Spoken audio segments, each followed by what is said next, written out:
You're nothing but a burden to me. I don't need you anymore." Those were the words that shattered me. After everything I sacrificed for my son, this was how he repaid me. I had given everything to raise him, to make sure he had everything he needed. But in that moment, I realized no more. I had spent my whole life living for others. It was time to take control of my own destiny. I'm Margaret Turner, a 52-year-old woman who spent decades putting everyone else's needs before my own. I thought my life was defined by what I gave to others, but I was wrong. This is my story of betrayal, sacrifice, and finally reclaiming my life. Don't forget to subscribe to the channel for more powerful stories like this one. It was supposed to be the happiest day of my life. Ethan's graduation, the day I had waited for, worked for, sacrificed for. I had spent years making sure he had every opportunity, every resource, every chance at success. The hours I worked, the sleepless nights, the second jobs I picked up when he needed new shoes, new textbooks, when his friends called for money for dinner, or when his mother-in-law threw yet another dismissive comment my way. Through it all, I kept my head down. I was proud to be his mother, proud to watch him grow, to watch him step onto that stage in his cap and gown. I sat there in the crowded auditorium, my heart swelling with pride as he crossed the stage. Ethan was everything I had dreamed he'd be, but that was before I saw the look in his eyes, before the smile on his face flickered, then disappeared altogether. The moment he took his seat, it was as if the air had changed. The murmurs in the crowd grew louder, their eyes falling on me. I was caught in the middle of it all. The mother who had sacrificed everything for her child, sitting in the crowd like a badge of honor. But Ethan, my own son, looked at me with a sort of disappointment. It wasn't the look I had expected. When the ceremony ended, he walked over to where I was sitting, his hands in his pockets, his gaze pointed somewhere else. I stood up to meet him, beaming, ready to tell him how proud I was, ready to embrace him like I had all the years before. But instead, as I reached out for him, he took a step back. "Mom," he said, his voice cold.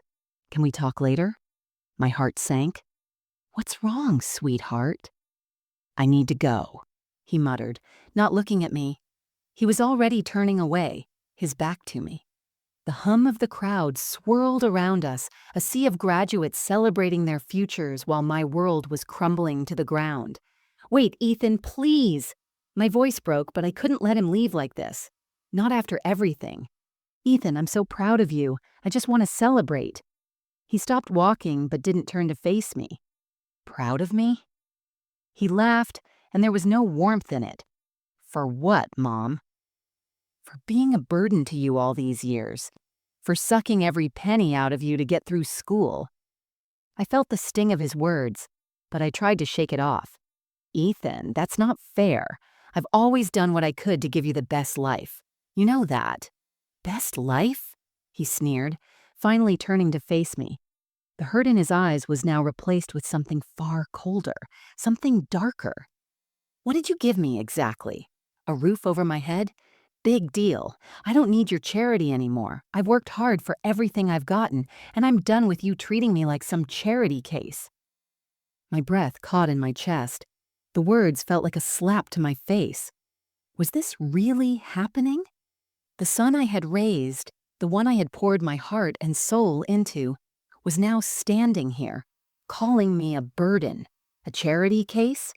I reached out, my hands trembling.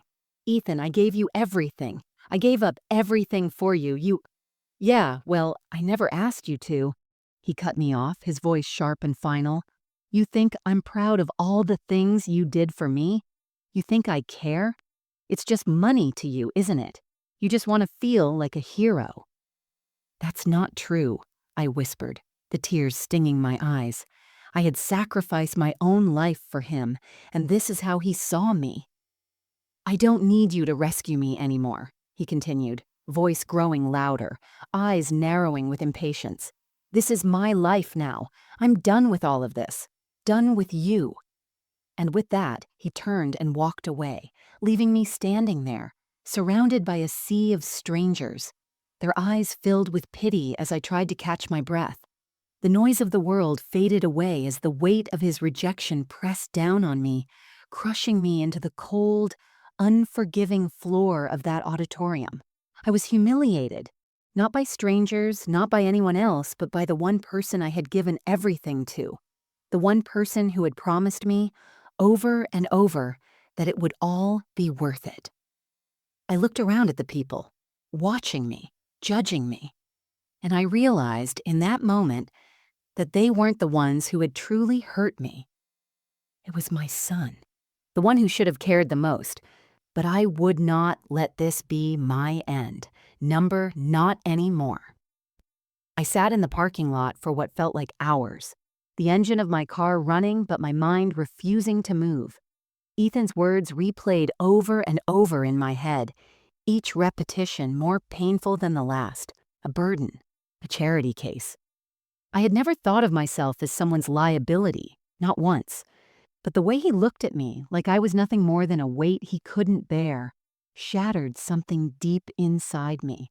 I had always told myself that one day it would be different, that once he was successful, once he had everything he wanted, he would remember all I had done for him, that he would see me, truly see me, and show me the respect I deserved.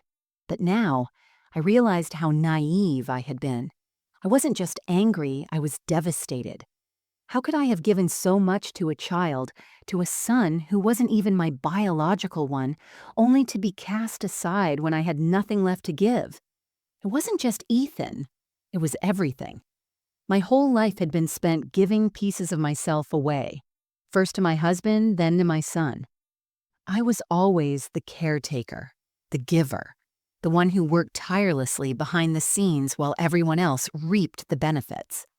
I thought back to all the nights I had spent on my own, with tears in my eyes, working 2 or 3 jobs just to make ends meet. I had been there for every birthday, every hardship, every success.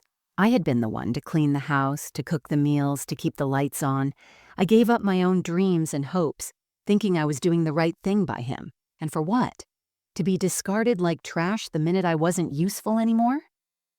I looked out of the car window, watching the crowd leave the graduation ceremony. They were all celebrating, basking in the joy of the future. But I was left behind. I was nothing but a shadow now, a reminder of what I had sacrificed, what I had lost. I couldn't breathe. The weight of it all was unbearable. For a long time, I had been trapped in this cycle of self-sacrifice, hoping that one day it would pay off, that love and gratitude would eventually come back to me.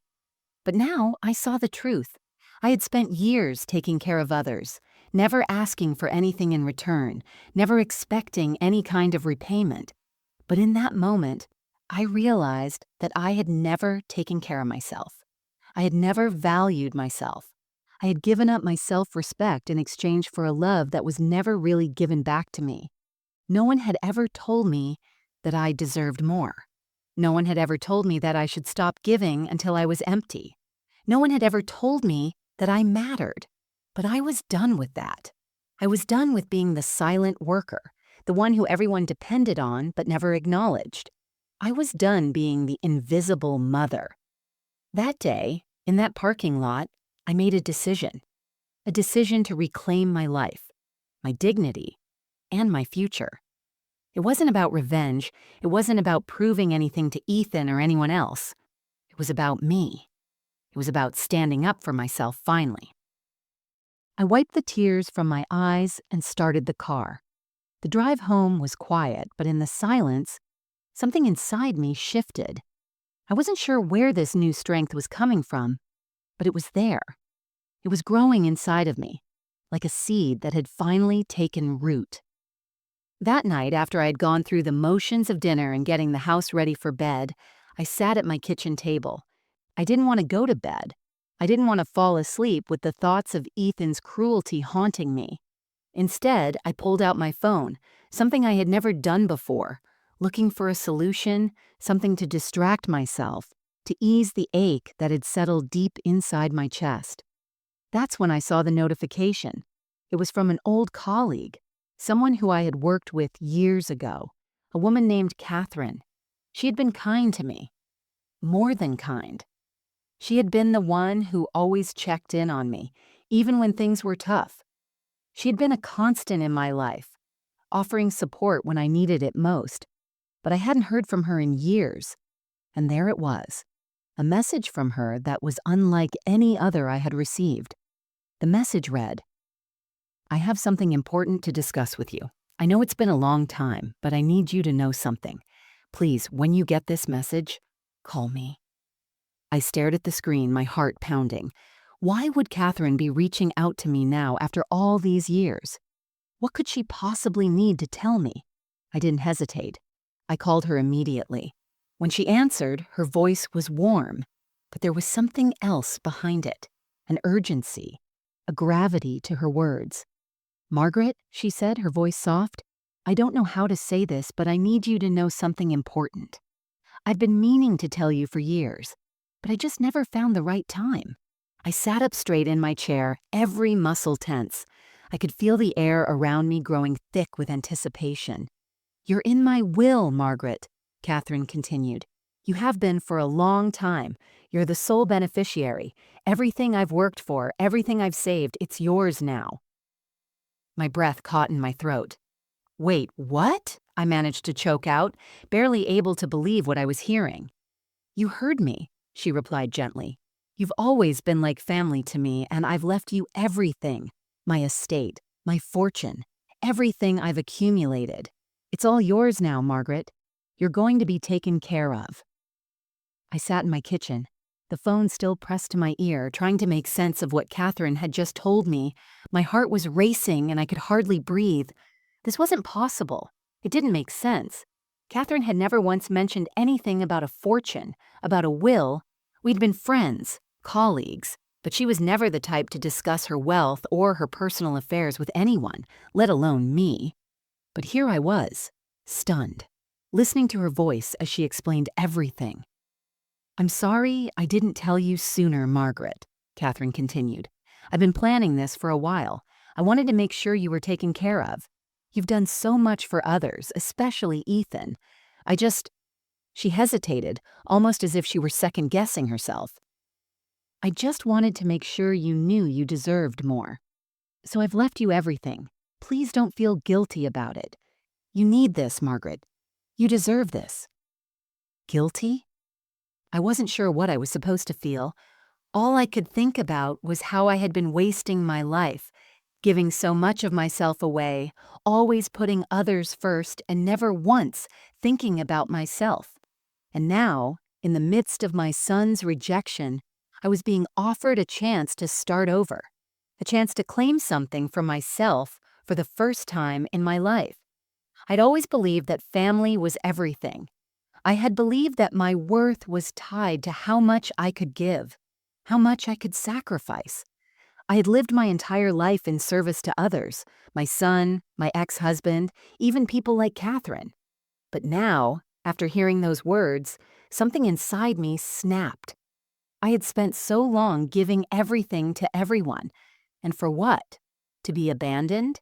To be humiliated at my own son's graduation? No, I was done.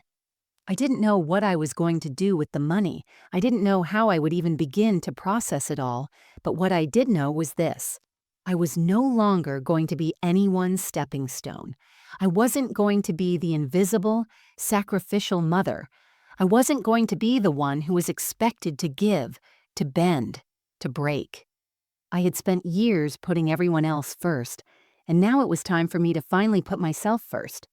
When I ended the call with Catherine, my hands were shaking. I didn't want to let this opportunity slip through my fingers. I had never been someone who thought about wealth or luxury. I didn't know how to even begin to think about what I could do with the money Catherine had left me. But I knew this. I needed a change, a dramatic one. I pulled up the bank's app on my phone, the numbers flashing before me like a dream. $8 million. It felt surreal. It felt almost too much to comprehend. But as I stared at that number, a sense of calm washed over me. For the first time in years, I felt something that had been missing from my life: control.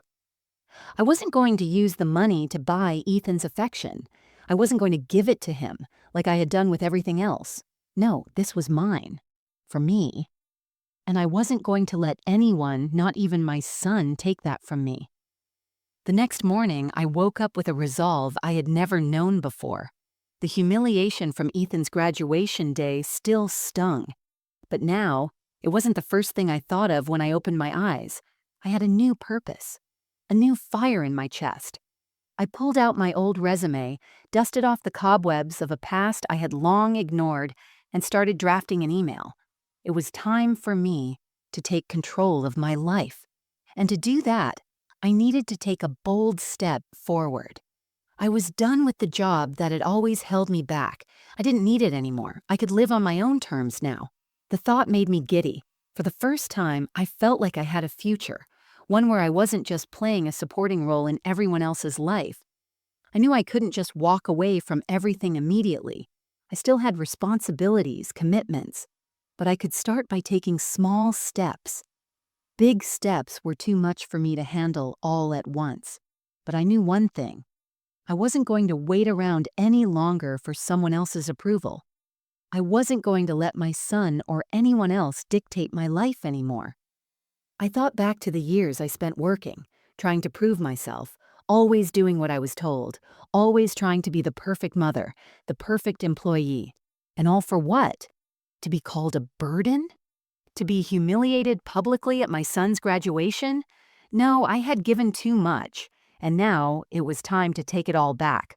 I walked into the kitchen, my mind buzzing with possibilities. The first step was quitting my job. I had been holding on to it out of habit, out of a sense of duty, but now I realized I didn't need to anymore. I grabbed my phone, found the number of my boss, and hit dial. "Hi, Margaret," she answered, her voice pleasant but tired. "What's up?"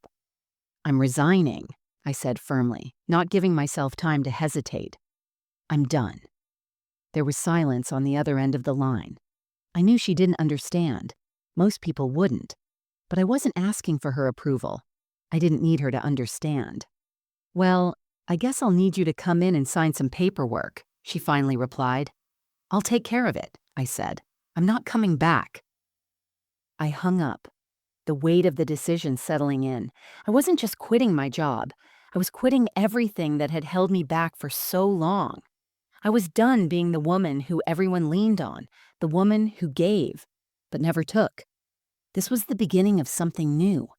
I spent the next few days in a daze, as if I were watching my life from the outside. Each step I took felt like I was shedding the old skin, the one that had been molded by years of sacrifice, by years of letting others dictate my worth. The decision to quit my job was just the beginning. There was something bigger I had to do, something I had put off for too long. It was time for me to break free, not just from my son, but from everything that had kept me trapped in this role of the invisible, unappreciated mother. The money Catherine had left me gave me the opportunity to do what I had always wanted: live for myself. I wasn't going to waste it on things that wouldn't bring me happiness. I wasn't going to buy a house just to impress others or buy flashy cars to show off to people who didn't matter. I was going to invest in myself. I was going to build a future that didn't revolve around pleasing others. I started by searching for homes, not just any homes, homes that I had always dreamed of but never thought I could afford. I found a luxurious property on the outskirts of the city, nestled between sprawling green hills. It was exactly the kind of home I had always wanted: serene, peaceful, far from the noise of my past. It felt like it belonged to a woman who had reclaimed her life. I called the realtor that afternoon and scheduled a tour. I wasn't going to wait around for things to come to me anymore. I was going to take what was mine. I had spent too many years living in the shadows of other people's expectations. It was time for me to step into the light.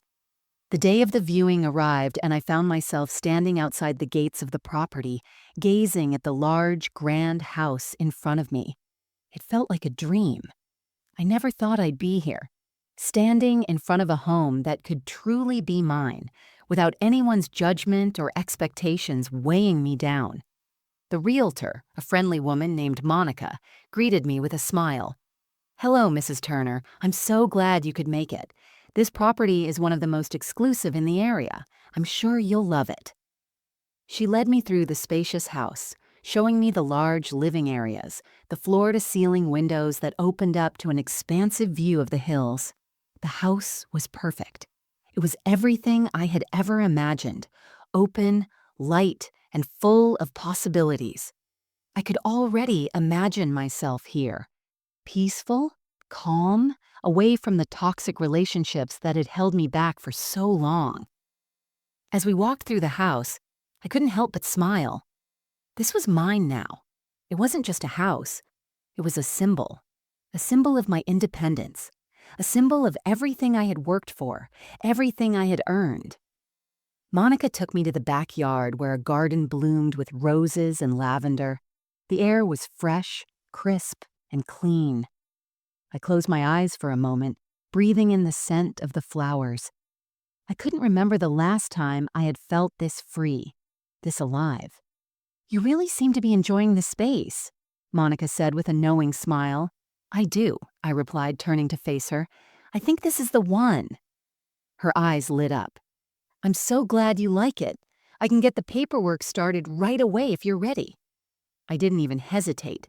"Yes, I want it. I'm ready." The decision felt so right. For the first time in years, I felt like I was making a choice that was entirely for me. No one else had a say in this. No one else was going to dictate how I spent my life. I was done with playing small. I was done being the invisible mother who always did everything for everyone, but never asked for anything in return. I was going to live the life I had always dreamed of, and no one, especially not my son, was going to take that away from me. I signed the papers that afternoon, and by the end of the day, the house was officially mine. I couldn't stop smiling. I had done it. I had finally taken control of my life. The next morning, I woke up in my temporary apartment, still reeling from the whirlwind of the past few days.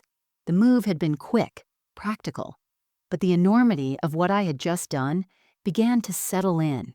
The house, the decision to leave everything behind, the realization that I was finally free from all the expectations and responsibilities I had carried for years. It was all so overwhelming. I sat on the couch, my legs pulled up to my chest, and let out a deep breath. I could feel the weight of it lifting piece by piece. I could feel the old Margaret, tired, resentful, invisible, slipping away, replaced by someone new, someone stronger, someone who had finally found her voice. For the first time in years, I felt hope. Real hope. The kind that wasn't based on what someone else expected of me or wanted from me. It was my hope. It was my future. I picked up my phone and texted Catherine.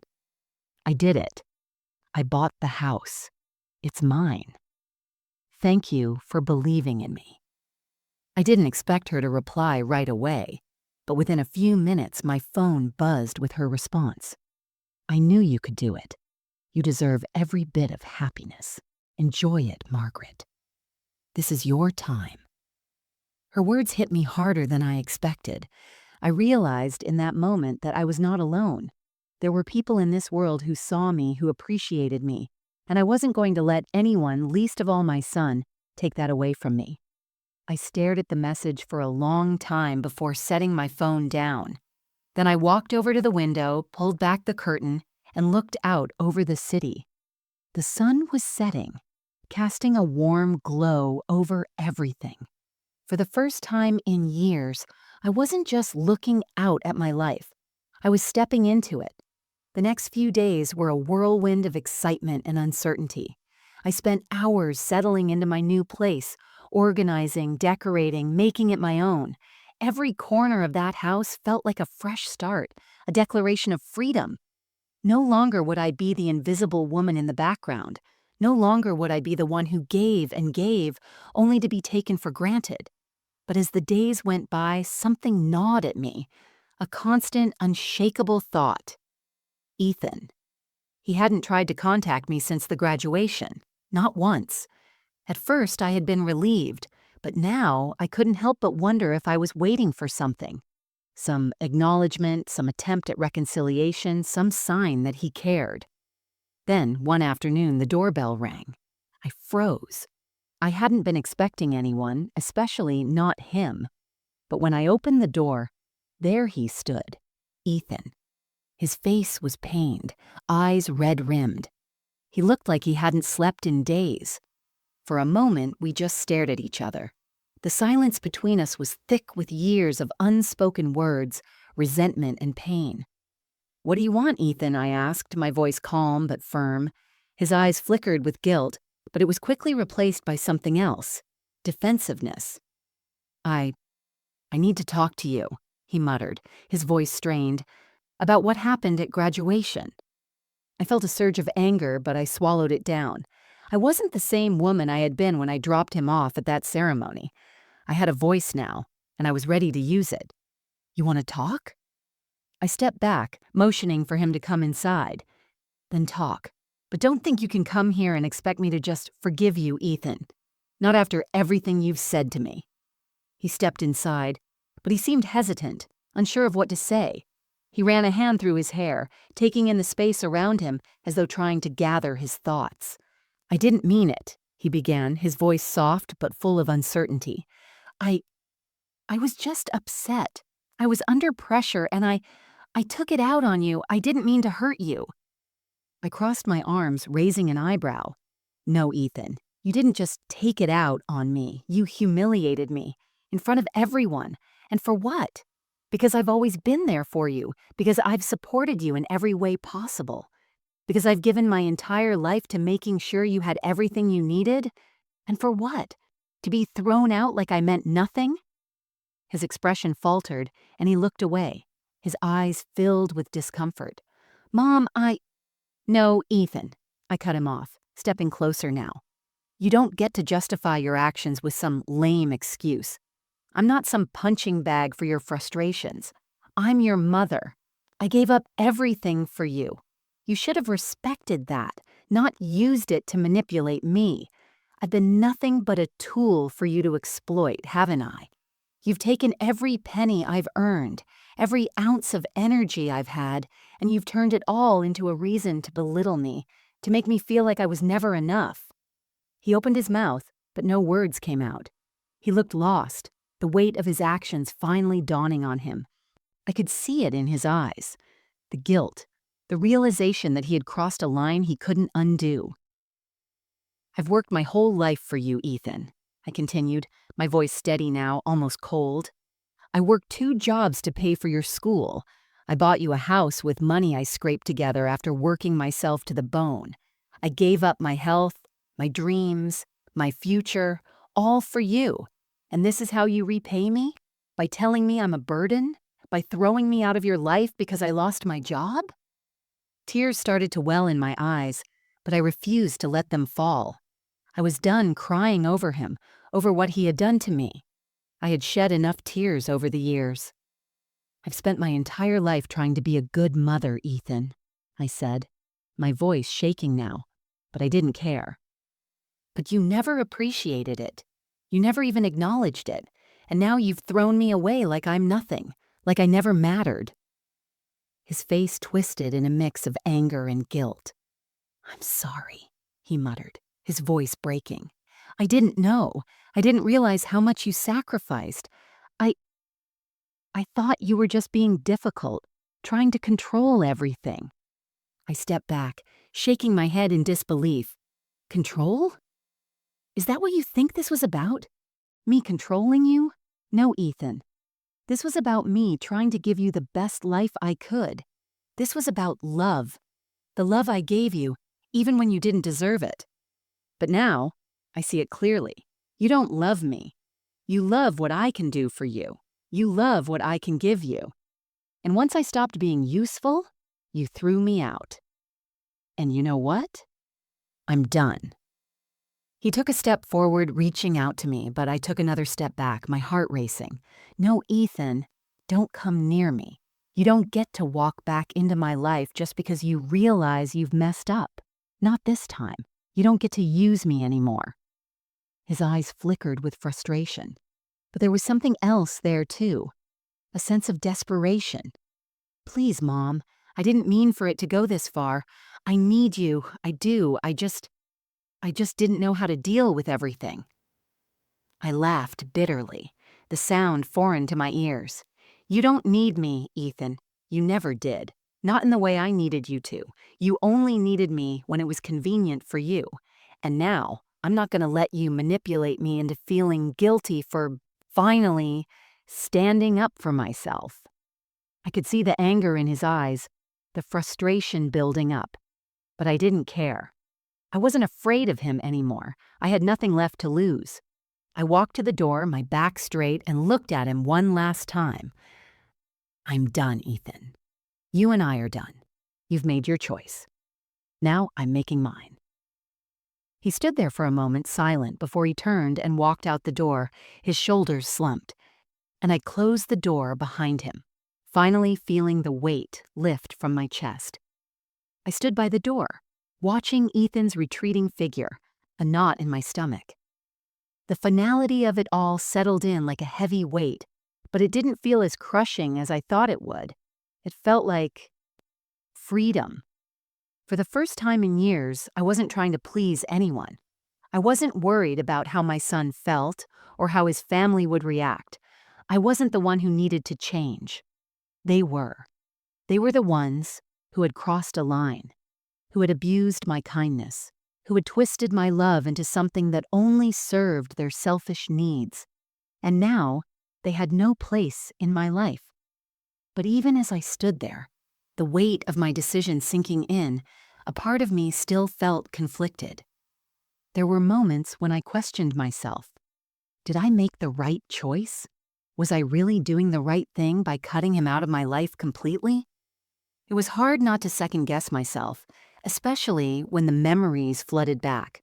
The sound of Ethan's laughter as a child, his first words, his first steps, the days I spent nursing him back to health when he was sick, the nights I stayed up late, helping him with his homework, wiping away his tears when he failed.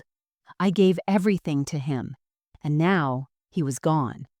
I had to remind myself that this wasn't about him anymore. This was about me, about reclaiming my dignity, my independence. I had spent so much of my life giving, but now it was time to take back the life I had sacrificed for everyone else. But even as I fought the guilt, there was a small voice in my head that kept whispering, "You deserve this." The next few days were quiet. The house, once a place of constant noise and commotion, now felt calm, almost too calm. I had given up everything for Ethan, but now I was learning how to live for myself. The silence wasn't uncomfortable. It was peaceful. But despite the peace, something lingered in the back of my mind. I knew Ethan wasn't done. He wasn't the type to just walk away without a fight, and that's when I got the first sign that my suspicions were correct. One evening, as I was enjoying a cup of tea in my new kitchen, I saw a notification on my phone. A news alert. "Mother who abandoned son goes viral." I froze, the mug slipping from my hands and clattering onto the table. I clicked on the link, my heart pounding in my chest. And there it was, a live stream, shared thousands of times, with Ethan at the center of it all. His face was red with emotion, his voice trembling with outrage. My mother has abandoned me. After everything I did for her, after everything I sacrificed for her. She turns her back on me when I need her the most. She doesn't care. She's more interested in her money than she is in me. I felt a cold rush of panic, but I pushed it down. I wasn't going to let him manipulate me again. I was not the villain in this story. But Ethan wasn't done. He had turned my life into a spectacle, broadcasting our personal pain for the world to see, casting himself as the victim. His followers flooded the comments, some sympathizing with him, others accusing me of being heartless, of abandoning my own flesh and blood. The more I watched, the more my anger boiled over. I had been nothing but a loving, dedicated mother. And now I was being painted as the villain, the woman who turned her back on her son when he needed her the most. The lies, the manipulation. It was too much. I couldn't stay silent. I had to take control back. I picked up my phone and texted my lawyer. I need to take action. This has gone too far. The response was immediate. We can file for defamation. We can stop this. But we need to act fast. I knew what I had to do. Ethan had tried to destroy me publicly. Now it was my turn to make sure the truth was heard. I spent the next few days gathering evidence, recordings of Ethan's live stream, screenshots of the hateful comments, and the proof that he had manipulated me for years. I didn't care if he was my son. This had to stop. I was done being the one who always took the fall, who always apologized, who always gave in. No more.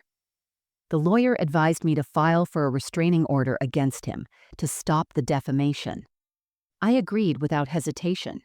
I wasn't going to let him continue to tear me down for his own gain. He had crossed a line, and now he would pay for it. The day I filed the paperwork, I felt a rush of relief. It was the first time I had taken real action, standing up for myself and for the truth. Ethan had thought he could control me, manipulate me into feeling guilty, into coming back to him. But he had underestimated me. I spent the following weeks focusing on myself, on rebuilding the life I had always deserved. I started pursuing hobbies I had put off for years. I signed up for painting classes, something I had always wanted to try but never had the time for. I went for long walks in the park, just enjoying the solitude, the fresh air, the feeling of independence. And as the days passed, I grew stronger. I was finally living for myself, not for anyone else. But even as I embraced my new life, I knew Ethan wasn't going to give up easily. The restraining order had been a warning, but I could feel the storm brewing. He was still my son, and the relationship we once had couldn't be so easily erased. But no matter what he did, no matter how many lies he told, I knew one thing for certain. I was ready for whatever came next. I had taken control of my life, and I wasn't going to let anyone, least of all Ethan, take that away from me. The weeks that followed felt like a mix of relief and tension. I had finally taken control of my life, but Ethan wasn't done. I could feel it in the air. His silence was louder than anything he could have said to me. I knew he was plotting something, looking for ways to break through my walls. I couldn't let my guard down now, not after everything he had done. Every time my phone buzzed with a notification, my heart skipped a beat. I was waiting for his next move, but nothing came. No calls, no texts, no letters. Just the echoes of his voice from his last viral live stream, accusing me of being heartless, a cold mother who cared more about money than family. In the midst of my newfound peace, I began to feel an unsettling emptiness. It wasn't loneliness. I had my new house, my new freedom, my new life. It was more than I had ever dreamed of, and yet a part of me felt like something was missing. I couldn't help but wonder, was it really just about the money? Or had Ethan been right about me all along? Was I so desperate to prove my independence that I had cut off the one person who should have mattered the most? The doubts came at night when the house was quiet, and I found myself alone with my thoughts.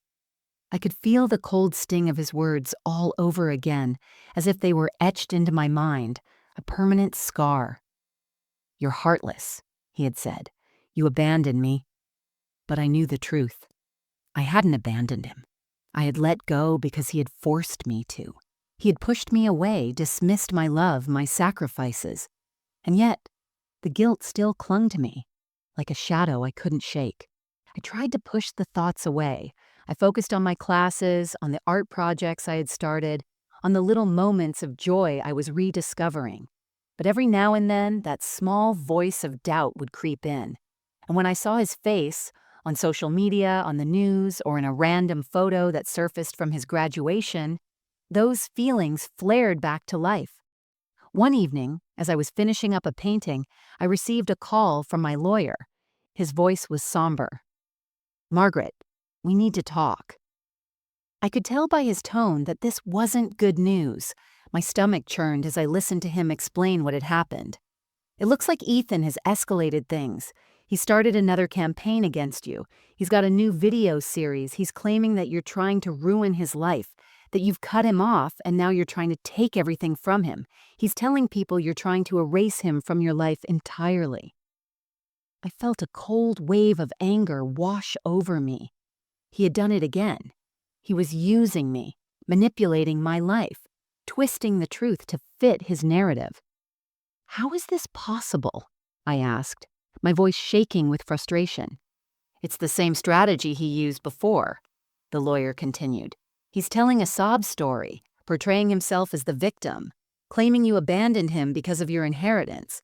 He's even pulling in strangers to support him, gaining a following. You need to prepare yourself. This is going to get uglier." I felt sick. My head spun as I thought about the impact of all this. I had moved on. I had started over. But now, it was like I was being dragged back into the chaos, back into the world I had tried so hard to leave behind. "Is there anything we can do?" I asked, trying to regain my composure. I wasn't going to let him control me. Not again. "We can file for defamation again," the lawyer said, "but it's going to take time and it's going to cost. This is going to be a long fight. He's already got a lot of support online, and we can't control the narrative anymore." The weight of his words hit me like a ton of bricks. It wasn't just about the inheritance. It wasn't just about money. It was about Ethan's need for control. It was about his desperation to destroy me, to manipulate me into feeling guilty for living my life. I didn't know how long I could keep this up. I didn't know if I was ready to fight him again, to face this version of him that was so cold, so vindictive. But I also knew one thing. I wasn't going to let him win. Not again. I hung up the phone, my hands trembling. I sat down on the couch, staring at the empty walls of my new home. I had worked so hard to get here, to create a life for myself, and now it felt like it was all slipping away. But then, I thought about what had gotten me here in the first place. I thought about the strength I had found, the courage to stand up for myself, to walk away when no one else would. I couldn't let this man, my son, take that away from me. I grabbed my phone, typing a message to my lawyer. "We'll fight. I'm not backing down." And just like that, I knew I was ready to take the next step. The fight wasn't over. It had only just begun.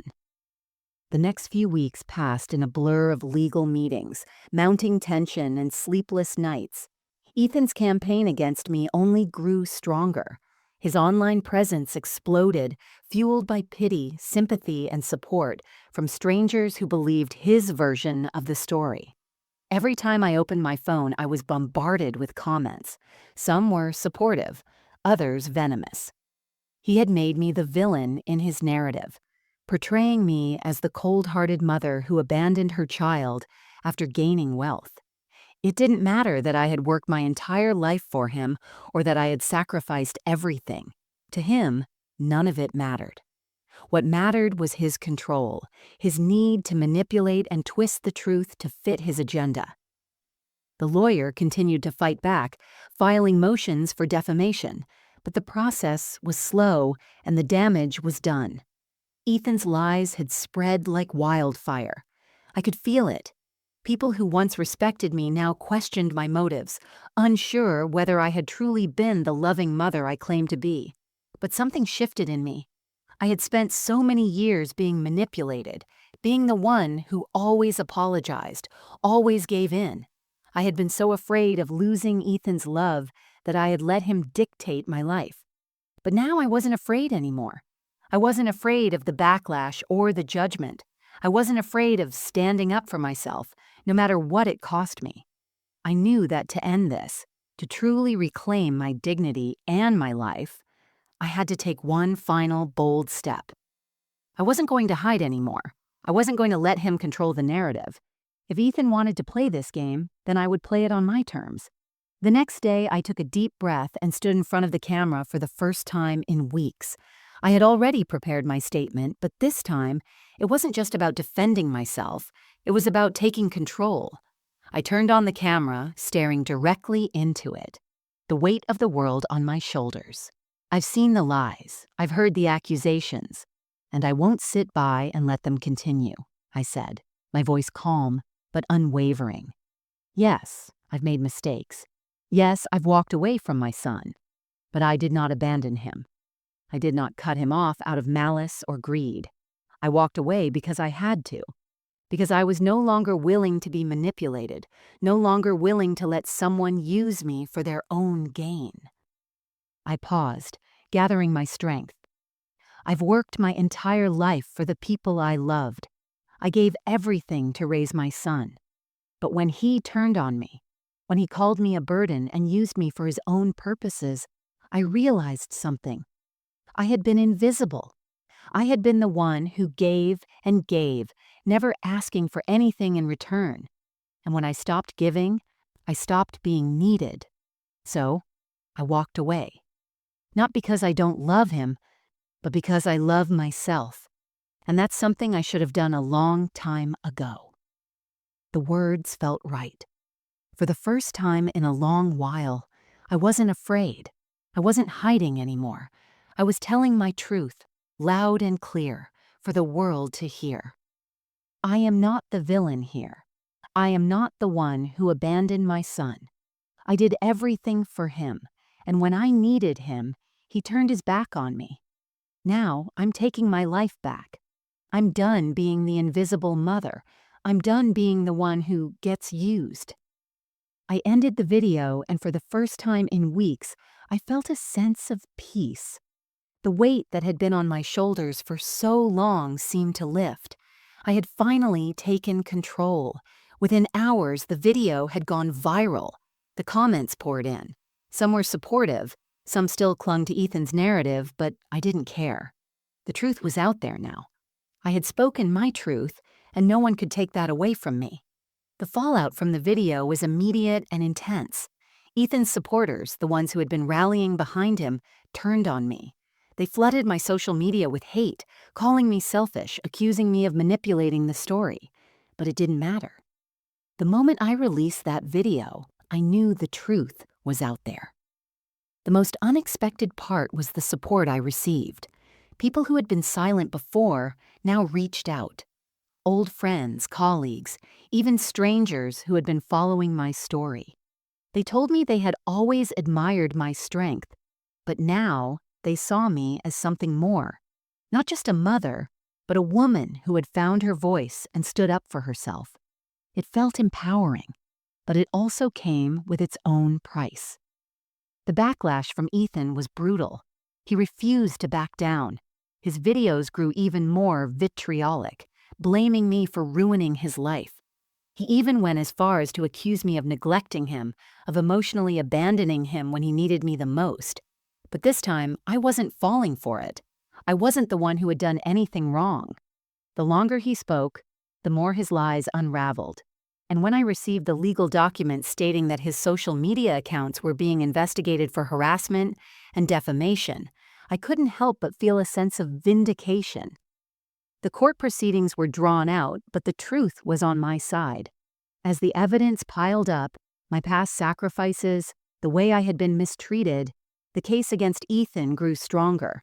The public began to turn on him. People saw him for what he really was, a man who had used his own mother for money, who had manipulated her love for his gain. Eventually, the court ruled in my favor. Ethan was ordered to remove the defamatory videos, and he was fined for the damage he had caused. It wasn't about the money for me. It was about the principle. It was about standing up for myself, for the truth. But the real victory came when I reclaimed the house I had worked so hard to buy. The property was officially mine again, free from the claws of my son's manipulations. As I stood in front of my home, looking at the house that represented my new beginning, I realized something.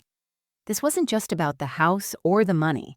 It was about me, about reclaiming my dignity, my identity, about finally stepping into the woman I had always been, but had been too afraid to embrace.